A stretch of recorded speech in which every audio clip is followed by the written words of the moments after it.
Okay, so before I go, and then the second I talk, the stream crashes. But, before I go, I will give some context. Yeah, I know. On this character, because you probably don't know who she is.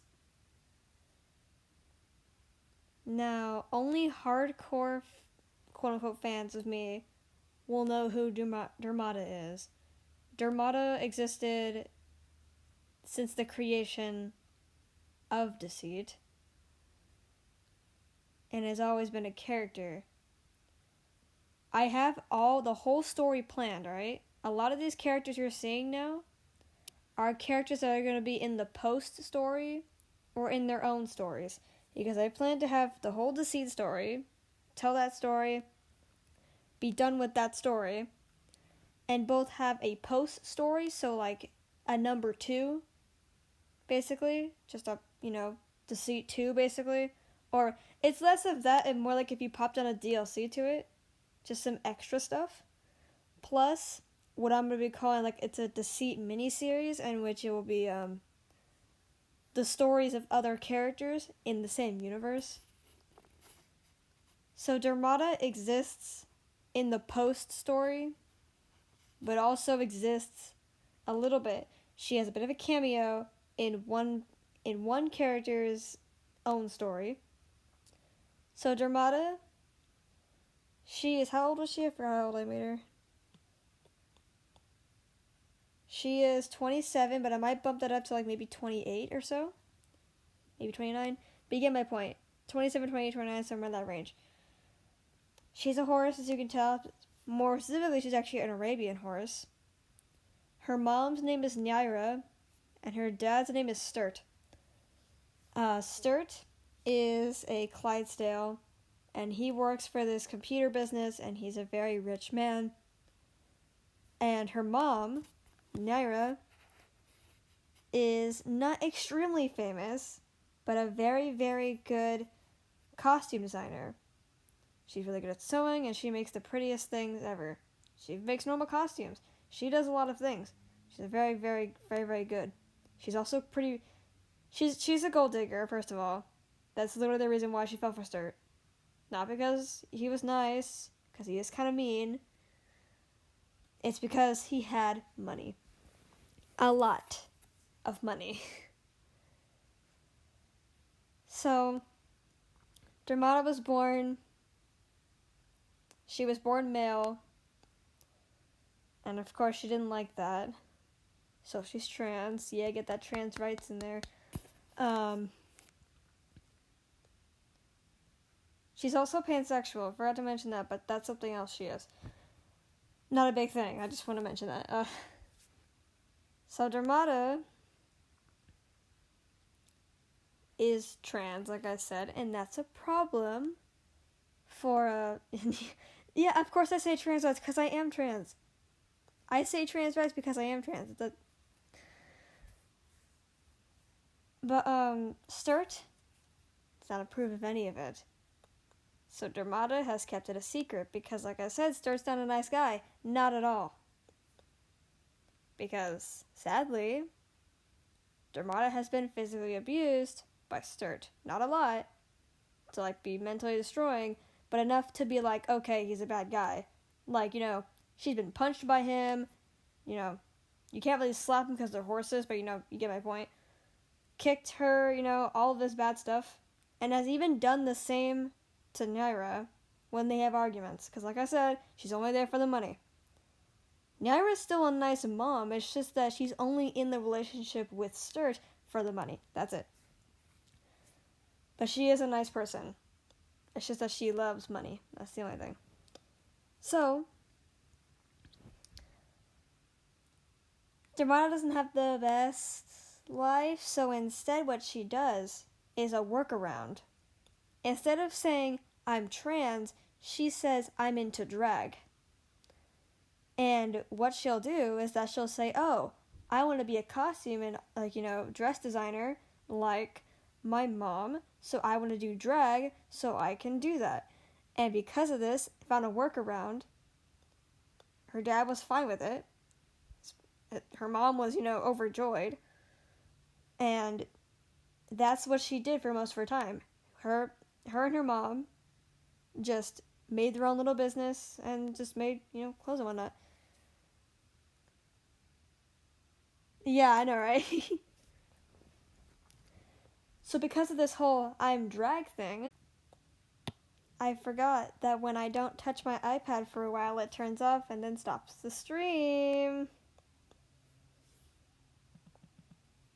Fun. It's gonna connect back in a second.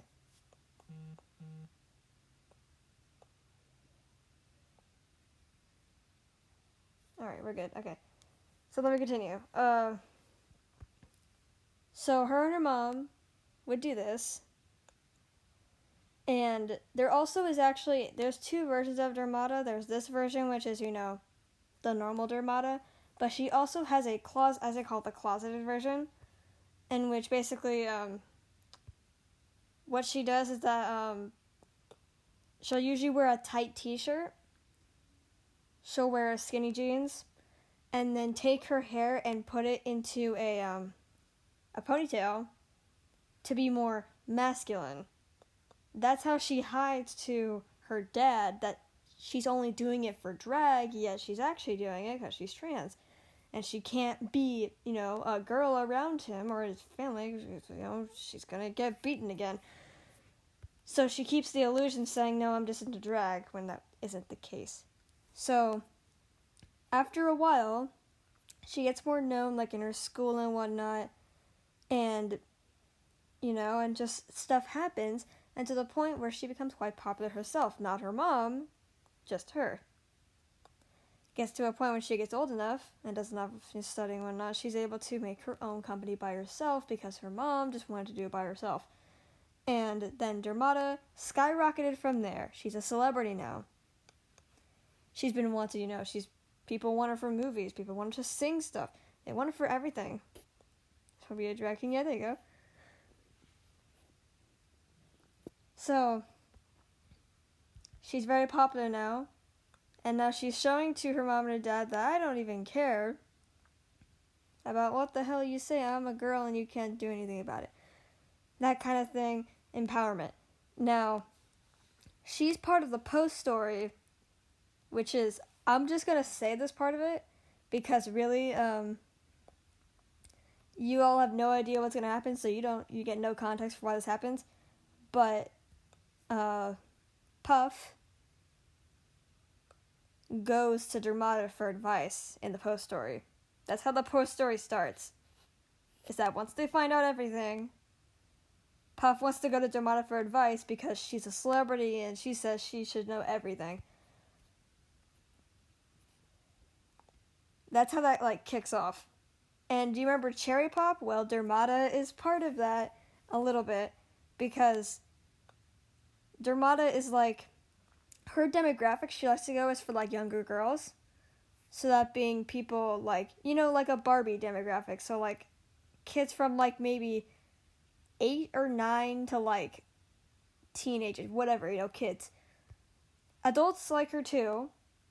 Some like her a bit much more than you think. But she doesn't swear, she isn't really tries to be any, sexualized in any way. She likes to be a kid's icon, basically. While Cherry Pop, on the other hand, is quite the opposite, as you know. So it's kind of like they're popular in two different worlds. Because Dermata's popular in, the normal urban world, while Cherry Pop's more popular on the other side of the world. So it's kind of this thing of... yeah. Also, if you realize, she doesn't have, anything, she doesn't what's the word? I'm sorry, I'm not a trans woman, I'm not completely sure. But how they give them a chest? She doesn't do that because she's prideful and she believes that, whatever, it doesn't matter, I'm still a woman, And also because she likes to wear tight shirts, and when she does that, it hurts her chest. There you go. And also because, like, I don't know, she likes it that way. She likes having a flatter chest. It just looks better in most of her outfits. She has many outfits. This is her main one. But that's the context for Dermata. I probably will do this every single time I make a new character. Not make a new character, but reboot a character. I think next will either be, I'll either reboot either Stitches or Fuzzles. I don't know which one. Fuzzles is pretty cute. Fuzzles is a sheep that represents, like how Dermata represents trans. Fuzzles represents race. That's something. And then, like, each character has, like, in their own story, because Dermata has her own story as well, but that's not too much. Like, I basically just explained her own story. Each one of the little stories are supposed to give, like, a, metaphorical, nice message. And, hers is, like, trans and LGBT stuff. Fuzzles is going to be a race thing, being accepted for who you are and what you were born with, just kind of similar to Dermata's.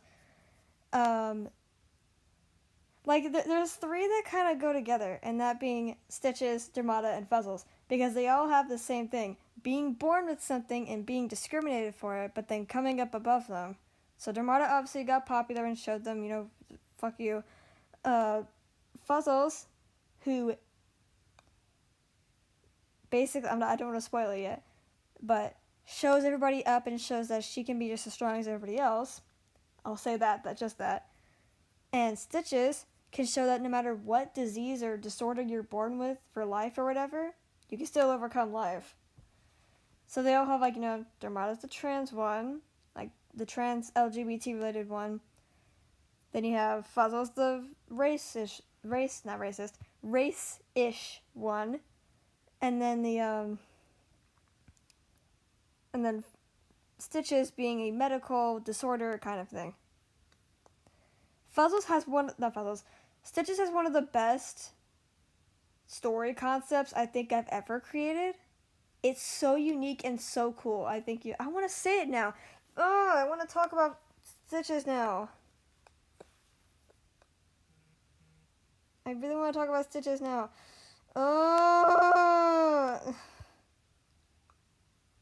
I was going to stop the stream, but should I? I kind of want to talk about Fuzzles now. Not Fuzzles, I mean Stitches. Because I kind of want to. Here, I'm going to go grab Stitch's old reference real quick. So you...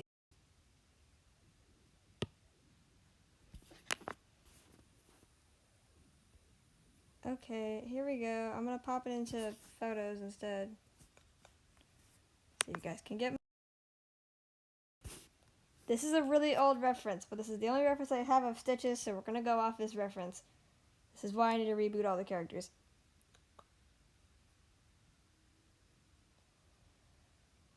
So this is Stitches. I'm going to just talk about Stitches. So Stitches is one of my favorite characters I ever made. He's cool. So Stitches... Oh, there's not even no one watching now.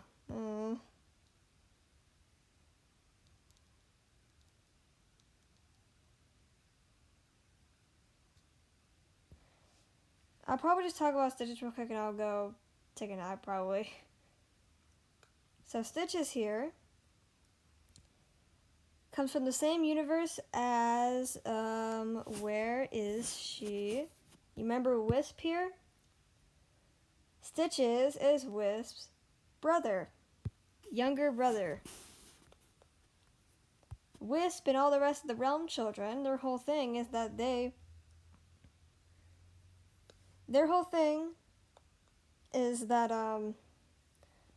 are the royal heirs of their mystical realm.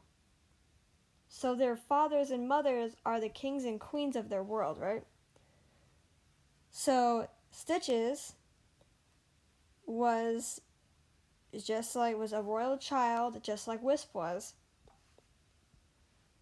And their species is called a poltercat, which are basically ghosts that look like cats. but the royal heirs look like lions. That's just a little fact there. So, something about their kind of species is that one thing that they'll do is that they will have to teach the children, not even just royal heirs, any little kid, they will have to teach them how to phase into objects and possess things. Possessing things is very hard for them. How it works is that they will, when they possess something, they will see, it's like they have eyes all around it. Like they say they possess a box, they can see everywhere around the box, and on their bodies they feel pressure depending on how heavy or dense said object is, right? So, like, possessing a jar is easier than possessing a bed. And the kids would do this over and over again until they get strong enough so they can get to the really, really good stuff, So they can, become big and strong and get out of any situation. So Stitches,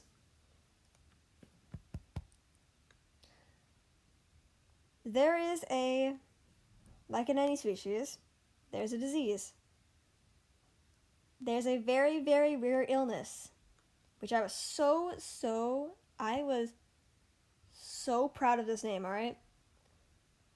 Stitches was born with parapossessive bond, which is basically a illness that is only born and can be, it can be carried, but it's very rare it actually happens. But it also can come out of nowhere. Sometimes something can go wrong and just this happens. But basically, the poltercats are made of ectoplasm, like they're made of the gooey stuff, they're not just, air. So, when they possess stuff, they kind of just like disperse into a gas. What parapossessive bond basically does is make it so that doesn't happen. Instead, they don't have the thing where they turn into a gas once they get inside. They just go into it without coming out. That's it. They're stuck in there. So, and the sad thing is, there is no actual sign that they have it, because it's such a small little thing. So they just have to possess something and just hope for the best, So, Stitches was born after Wisp got taken away. When Queen Giza came and destroyed their world and kidnapped Wisp. Stitches wasn't born yet, but was going to be born soon. So because his mom is very, very nice, what his mom did when he was born was give him a toy, and the toy was a plush of Wisp. As they kind of memorized, this is your sister, She's still alive out there, I know, that kind of stuff. So they kind of had their family together, sort of. So, the plush, now see, the royal heirs are all white. Their color is white, while the rest are usually black, or any dark shade of gray. Now, and just didn't have the wholesomeness as her family did, so she became gray and soulless, kind of, and mean. Yet her kind is known for being curious and thoughtful and strong. So she became a coward and became weak and became very fearful and mean. So she became gray. So this plush here is white because she used to be white. So this depressing scene happens. Stitches is going to try to possess the thing for the first time. And because he cares so much about the doll that he's had, he goes for the doll. And I forgot to mention that when you have the parapossessive bond, you go through probably the most horrible pain possible the first time you possess something. You have no idea it happens either. You have no idea that you even have it. It just happens. And you're like, what's going on? What happens? So like I said, when poltercats possess something, when they go straight into something, their cells turn into, from the liquidy ectoplasm stuff, to a gas so they can go through anything. Their whole body, their brain, everything does. When you have parapossessive bond, that doesn't happen. But the thing is that the body's still supposed to be able to possess things. So when they get ready to possess something and they go for it, they can't stop. Because it's like if you were to run and throw yourself into a wall, can you stop yourself from going into the wall? No, you can't. You just are gonna hit it. That's the thing here. Once you start it, you can't really stop. Yeah, it's like jumping into a wall or something, or just jumping in general. So what happens is the most painful thing possible is that he is forced to be sucked inside of this doll, or sucked into anything depending on what they possess. So imagine it is like if you threw yourself into something and then got vacuumed, black holed into it, limb from limb, cell from cell. He was being torn apart cell from cell and sucked into the thing he was trying to possess. And he was like 5 when he went through this. And he got sucked into the doll. And then he was stuck. Now he's stuck inside the doll for life. You can see he's been batted up, has springs, and a pin through his eyeball because those were the kids bullying him because he was different. Because he was a physical object. He was an object. A living object. And that was the problem. All the rest being ghosts while he's just, a kid that's a living doll. It kind of sucked for him. It really did. But all the time,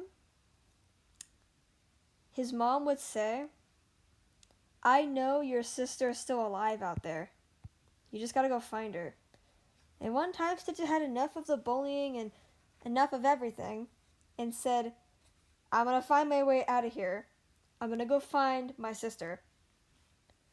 Because it's kind of like, their kind of like poltercat thing is that they can sense each other's souls. So they know she's still alive. They expected she was dead because she was taken to the dark realm and knows what happened. But she's still alive. They just have no idea where she is.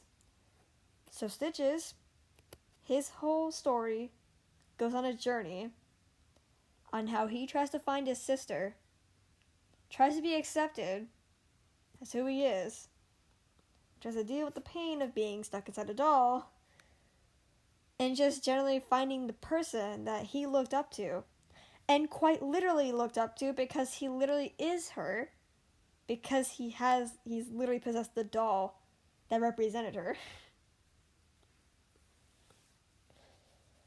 Oh, I love his backstory. I think it's the most creative one. It's edgy, it's cool, he's sad, but I love him anyway.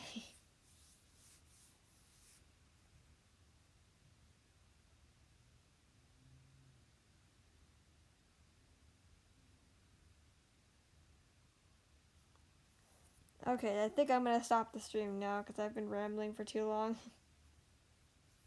Thank you.